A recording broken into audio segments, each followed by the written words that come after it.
What's up everyone, Darcblade here with an information video regarding this week's limited bounties and event quests in Monster Hunter World Iceborne. As always, this covers both PC and console versions of the game and is for the week starting the 13th of November 2020.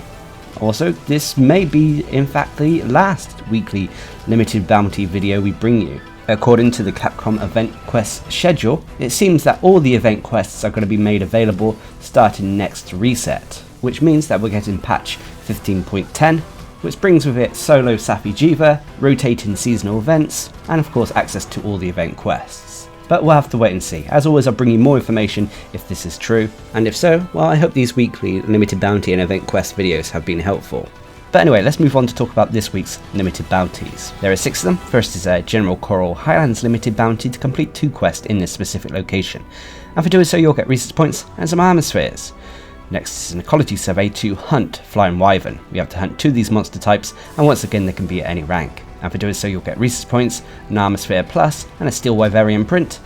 Next is an ecology survey tempered monster hunt. We have to hunt down 2 tempered monsters at high or master rank, and they can be any threat level. And for doing so you'll get research points, more hard armor spheres, a gold Wyverian print that can be used at the Elder Melder in exchange for various monster gems, and a golden egg that can be sold for zenny. This will also be the last limited bounty you have access to if you don't have Iceborne. But if you do, you'll also have an ecology survey to hunt a fanged wyvern. We have to hunt 2 of these monster types at master rank, and for doing so you'll get research points, some heavy armor spheres, and a silver egg. Next is an ecology survey to hunt Stygian Ogre. We have to hunt 1 of these fanged wyvern at master rank, and for doing so you'll get research points, some king armor spheres, and another golden egg.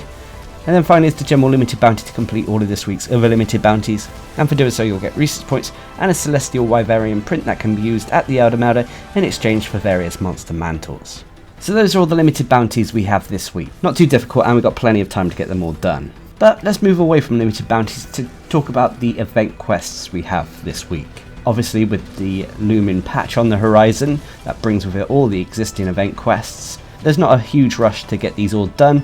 Also in this video, I'll go into a bit more detail when it comes to the master rank event quests, while briefly listing off the high and low rank ones. So first of all is the Lords of the Underworld beckons, a 1-star master rank quest that requires hunters to be master rank 1 or above. This has players collecting and delivering 20 underground fruit from the Rotten Vale. Nothing too special about rewards except for bonus hunter rank and master rank points. Next is a bunch of sticks in the mud, a 1-star master rank quest that requires hunters to be master rank 4 or above. This has players taking on 2 Bambaro in the Wildspire Waste. Again, nothing too special about rewards except for bonus hunter rank and master rank points, although this is also a great quest to take on if you're looking to farm Bambaro materials. Next is the Desert Dash, a 4-star master rank quest that requires hunters to be master rank 13 or above. This has players taking on a Black Diablos and Tigrex in the Wildspire Waste. Again, bonus hunter rank and master rank points as your reward. Next is the Winter Blues, a 5-star master rank quest that requires hunters to be master rank 21 or above. This has players taking on a Velkhana and Namiel in the Coral Highlands. Again, bonus hunter rank and master rank points as your reward, and this is a quest to consider if you're looking to farm large Elder Dragon gems. Next is Talk About a Partyfowl, a 5-star master rank quest that requires hunters to be master rank 19 or above. This has players taking on a Seething Basiljuice in the Special Arena, and for completing this quest you'll get quite a few heavy armor spheres that can be used to upgrade your armor. The next 2 event quests are pretty much one in the same. They are the Evening Star and Dawn of the Death Star, 6-star master rank quests that require hunters to be master rank 24 or above. These have players taking on Elatrion in the Secluded Valley. But the difference between these quests is what form Elatrion starts off in. The Evening Star starts Elatrion in its fire form, Dawn of the Death Star starts Elatrion in its ice form. These event quests are also the only way to take on Elatrion after having completed the special assignment for the monster. Next up, and similar to the aforementioned quests, is Fade to Black, a 6-star master rank quest that requires hunters to again be master rank 24 or above. This has players taking on Fatalis in Shrade Castle, and much like the previous quests, this is the only way to access Fatalis after you've completed the special assignment. Next up is the Eternal Gold Rush, a 6-star master rank quest that requires hunters to be master rank 24 or above. This has players taking on a master rank Kulthroth in the Caverns of El Dorado. And for completing this quest you'll get materials to craft the master rank Kulthroth armor, as well as upgrade your high rank Kulthroth weaponry to master rank. Next up is a Glance of Silver, a 6-star master rank quest that requires hunters to be master rank 70 or above. This has players taking on a Silver Rathalos in the Eldest Recess. And for completing this quest you'll get bonus Hunter rank and Master rank points, but on top of that this is a great quest to take on if you haven't unlocked Silver Rathalos yet by leveling up the Coral Highlands area of your Guiding Lands.